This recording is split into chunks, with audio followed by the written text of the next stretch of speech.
भगवान की जय असा असणारा ब्रह्मदेव वायुदेवताला सांगू लागले आहे की तुम्ही असणार व्यर्थ चिंता करू लागलेले आहात।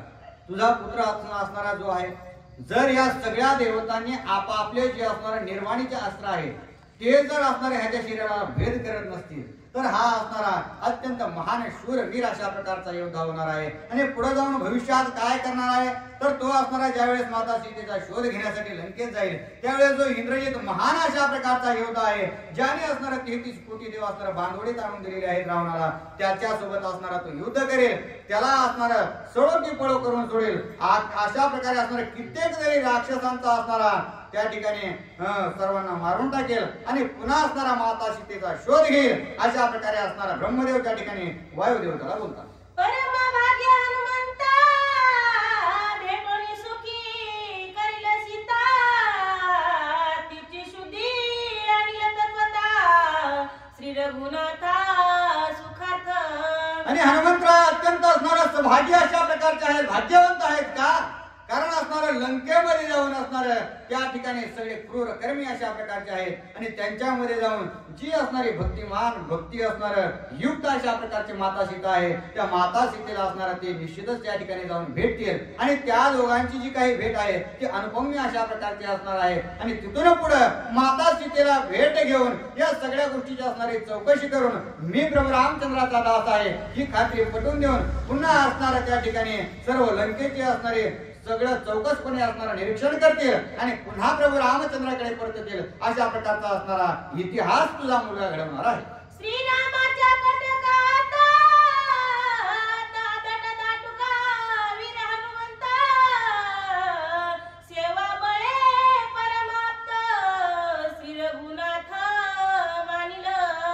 आणि जे हनुमंतराय आहेत या ठिकाणी असणारे इतकं जरी त्यांच्यापाशी बळ असेल तरी त्या बळाने असणारे प्रभू रामचंद्राचं कार्य सोपं करून देणार आहे, परंतु बळाची असणारी गुणवत्ता त्यांच्यापाशी नसणार आहे। ते अखंडित असणाऱ्या प्रभू रामचंद्राच्या सेवेत प्रभू रामचंद्राचे नामधारी अशा प्रकारचे राहणार आहेत। आणि जर असणारे ते अखंड प्रभू रामचंद्राचे नामधारी असतील तर प्रभू रामचंद्र असणार त्यांना सोडून जाणार नाहीत आणि जगामध्ये असणार सेवा कशी करावी, सगळ्यात असणारं सेवेचं जे फळ आहे ते कशा प्रकारे मिळवावं अशी ख्याती असणार त्या ठिकाणी हनुमंतराय करतील। भविष्य हनुमंताची ख्याती स्वय सांगत प्रजापती उल्हास वायूच्या चित्तीन पुत्र कीर्ती ऐकोनी। आणि ज्यावेळेस असणारा आपल्या लेकराचं भविष्य ब्रह्मदेव स्वतः असणारे सांगू लागले, जे असणारे त्या सर्व सृष्टीचं असणारे लिखाण काम करतात, या सर्व सृष्टीला असणारा निर्माण करण्याचं कार्य करतात, तेच असणार स्वतः आपल्या मुलाचे असणारे कुंडली सांगू लागले। हे पाहिल्यानंतर आपला मुलगा असणारा किती असणारा बलवान होणार आहे आणि बलवान ज्ञानी होणार आहे, ब्रह्मज्ञानी होणार आहे आणि या सगळ्या गोष्टी प्राप्त करून सुद्धा त्याच्याकडे असणारा लीनता असणार आहे। ही सगळ्यात सुखकारी गोष्ट अशा प्रकारची आहे आणि त्याच्यामुळे या सर्व गोष्टी असणाऱ्या ऐकल्यानंतर जे वायू देवता आहेत ते अत्यंत खुश झालेले आहेत। वरदला हो आणि हनुमंता वायुवती उल्हासता मुक्त केली प्राणरुधकतान तेने समस्त सुख झाले।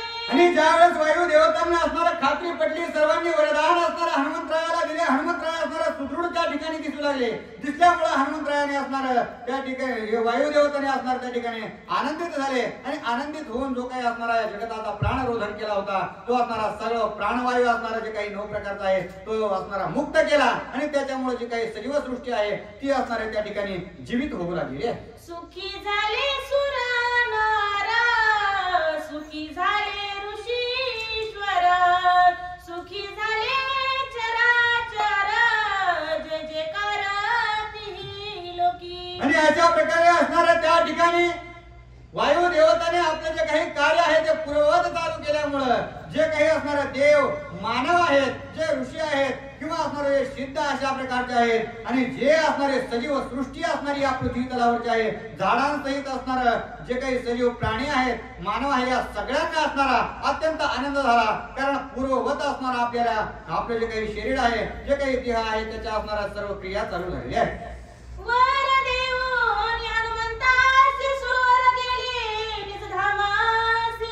वायुनी आणोनी हनुमंतासी अंजनी पाशी झाले हनुमंत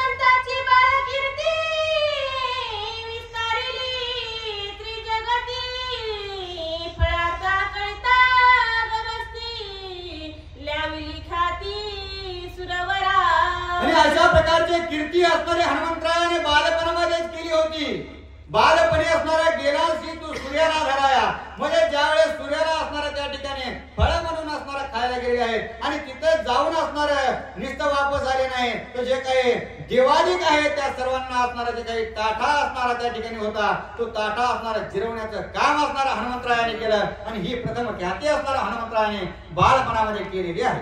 हनुमंताचे सामर्थ्य सिद्धातीची देवी दिधले वरद, हनुमंत कीर्ती अति अघागन तेने सुख श्रीरामा. आणि अशा प्रकारे असणारा हनुमंतराय बलवान आहे. ते असणारा बलवान असून सर्व असणारा देवाचा आशीर्वाद प्राप्त करून घेतलेला आहे. आणि हे ज्यावेळेस असणार कथा त्या ठिकाणी अगस्त्य ऋषी प्रभू रामचंद्रांना सांगू लागले आहे आणि त्याच असणाऱ्या कथेमध्ये ज्यावेळेस प्रभू रामांनी हनुमंतरायाची ख्याती ऐकली, त्यावेळेस असणार प्रभू रामचंद्रांना अत्यंत आनंद झालेला आहे. जे सामर्थ्य श्रीरामा सीतेची शक्ती हनुमंतासी, एकात्मता अहर्निशी लोकक्रियसी देवभक्ता. आणि नारबाबा आपल्याला सांगू लागले आहेत की जशा प्रकारे असणारा प्रभू रामचंद्रामध्ये सामर्थ्य आहे, तशाच प्रकारे असणारा हनुमंतरायामध्ये आहे. कारण का महादेवाच्या असणारा त्या ठिकाणी महादेवाने अवतार हनुमंतरायाचा धरलेला आहे आणि भगवान विष्णूने असणारा प्रभू रामचंद्राचा अवतार धरलेला आहे. जशा प्रकारे असणारा एकच दिवा आहे जो असणारा जंगलात असणारा पेटलेला आहे आणि इथं असणारा पंक्तीमध्ये लावलेला दिवा आहे. दिसायला जरी वेगवेगळे असलं तरी असणार त्यांचं स्वरूप जशा प्रकारे एक आहे, तशा प्रकारे हनुमंतराय आणि प्रभू रामचंद्र त्या ठिकाणी आत्मस्थितीने एक स्वरूप आहे. लोकक्रिया संग्रहार्थ श्रीरामदेव हनुमान भक्त, तोची रामायणी ग्रंथान भक्त सामर्थ्य वायुपुत्री. आणि अशा प्रकारे असणारा हा जो लोकसंग्रह आहे, लोकांनी असणारे कशा प्रकारे असणारे नियतीने वागायला पाहिजे, कशा प्रकारे असणारे त्या ठिकाणी वर्तन करायला पाहिजे, आचरण कशा प्रकारे करायला पाहिजे, बोलायला असणारे कशा प्रकारे पाहिजे आणि कीर्ती जर करायची असेल तर त्या कीर्ती मागे असणाऱ्या त्या ठिकाणी कोणत्या कोणत्या गोष्टी असायला हव्यात, या सगळ्या गोष्टी असणाऱ्या सर्व जगताला समजून देण्यासाठी आणि पापही जास्त वाढलं होतं, त्या पापाचा असणारा निर्धारण करण्यासाठी आणि जगताला सुखी करण्यासाठी हे असणार देव भक्तांची असणारी या ठिकाणी क्रीडा प्रभू रामचंद्र करून राहिली आहे. डोंगरी दावाग्नीची ख्याती, घरीची दीपातेची निज दीप्ती, दोहीची एका दाहक शक्ती, ते वीर्य व भक्ती सामर्थ्य. जसं आता सांगितल्याप्रमाणे असणारा आग असणारी कुठेही लागली तरी ती एकच स्वरूपाची असते.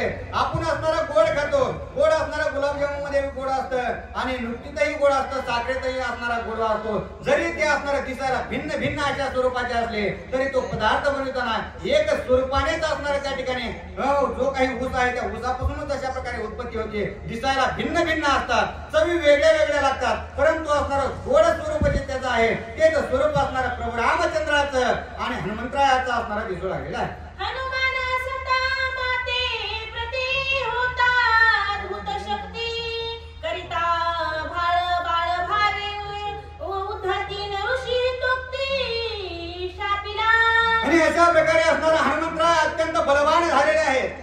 अगोदरच सामर्थ्य जास्त होतं आणि त्यातले त्यात आशीर्वाद असणारे सर्वांचे मिळून घेतले आणि त्याच्यामुळं अत्यंत असणारा बलवान शक्तिमान झाल्यासारखे हनुमंतरायाला वाटू लागलं. आणि त्यातले त्यात ते असणारे बालक होते, ज्या शक्ती असणाऱ्या त्यांना प्राप्त झाल्या त्या आकळीत करण्याची असणाऱ्या त्यांच्यापाशी मती नव्हती आणि त्याच्यामुळे ते काय करायचे, ते जे काही असणार ऋषीवृंद त्या ठिकाणी पूजा अर्चा करायचे त्यांना त्रास देऊ लागले आणि म्हणून असणाऱ्या त्यांना त्यांच्या हनुमंतरायाच्या हितासाठी असणाऱ्या ऋषीवर यांनी शाप दिला. अशा प्रकारे अगस्त्य ऋषी प्रभू रामचंद्रांना सांगू लागले. गंगा तीरी ऋषीची वस्ती, अवघे आश्रम उचलून हाती, हनुमंत ठेवी दूर पर्वती जळण पवती स्नान पारा. आणि अशा प्रकारे असणाऱ्या जी काही लेकरं असतात त्यांना असणाऱ्या चांगल्या वाईट गोष्टीचे काही जाणीव नसते आणि ते जशा प्रकारे असणाऱ्या कोणत्याही गोष्टी करण्याकडे धाव घेतात, तशा प्रकारे हनुमंतराय असणाऱ्या बाळ भावाने काय करू लागले, आता ते असणारे हनुमंतराय आहे. आपले लेकर आणि त्यांच्या लेकरांमध्ये बदल असेल, त्यांचे पहिल्यापासून असणारे जे काही कार्य आहे ते आगम्य स्वरूपाचे आहे, आपल्याला न कळणारे अशा प्रकारचे आहेत. मग हनुमंतराय काय करायचे, जे समुद्र जे गंगा आहे, गंगेच्या तीरावर असणारे जे ऋषीवृंद आहेत ते असणारे आपल्या पूजा अर्चा करायचे. सकाळी असणारे गायत्री मंत्र वगैरे असणारे जपण्यासाठी लवकर उठायचे. परंतु ते उठण्याच्या अगोदरच हनुमंतराय असणारे त्यांचे घर वगैरे जे आहेत ते एकदम असणारे जाऊन उंच डोंगरावर ठेवायचे. मग ते उठून पाहिल्यानंतर त्या सर्व ऋषीवर्याने त्यांना असणाऱ्या पूजा अर्चेसाठी पाणी काही भेटायचं नाही. अशा प्रकारची दयनीय अवस्था हनुमंतरायाच्या सर्व ऋषीवृंदांची करू लागलेली आहे. बाळभावाच्या परवडी ऋषीची यज्ञपात्रे फोडी, कुशासने अंजने फाडी, जाणवी तोडी भटकांची. आणि अशा प्रकारे हनुमंतराय पुन्हा काय करू लागले, जे असणारे ब्राह्मण वृंद त्यांचे असणारे सामर्थ्य शक्तीने पुन्हा आपापल्या जागेवर आपला आश्रम आणायचे आणि पुन्हा असणारा त्यांचा यज्ञ चालू करायचे. यज्ञ चालू केल्यानंतर असणारा हनुमंतराय एकदम बारक स्वरूप धरायचं, पळत पळत जायचं. त्यांची जे असणारे गवताचं आसन करून बसले ते आसनच ओढून घ्यायचं. पुन्हा असणारा जी काही जाणवे असणाऱ्या गळ्यात घातलेली असतात ती ओढून न्यायची. जी असणारा दूध असतं म्हणजे असणारं तूप असतं, त्या तुपामध्ये टाकलेले जे काही चमचे आहेत ते चमचे सुद्धा पळून घ्यायचे, मंडप फाडून टाकायचा. अशा प्रकारचे भयंकर स्वरूपाचे असणारे कार्य असणारा हनुमंतराय त्या ठिकाणी करू लागले. बटू ब्रह्मचारी गवळणी पुच्छी, हनुमान स्वये उडे आकाशी, लेकरे होती कासावीसी, ऋषी पत्न्यासी तळमळ. आणि हे तर झालं. पुन्हा असणारा काय करायचे, एखादा जर असणारा ऋषी असं असणारे पात्र वगैरे फोडले आणि त्याला जर हनुमंतरायाला जर असणारा तो ब्राह्मण बोलला किंवा ऋषी जर बोलला तर त्याची जी काही असणारी 2-4 लेकरं आहेत ती लेकरं घ्यायची, शेपटामध्ये गुंडाळायची आणि उंच अशा प्रकारचे असणारं शेपूट करायचं आणि त्याला असणारा भेडसवायचं. ते बघितल्यानंतर जे काही त्या लेकराच्या माया आहेत त्या सुद्धा असणारं हळहळ करायच्या. अशा प्रकारच्या असणारं सगळ्यांना त्रास देण्याचं कार्य हनुमंतराय त्या ठिकाणी करू लागले.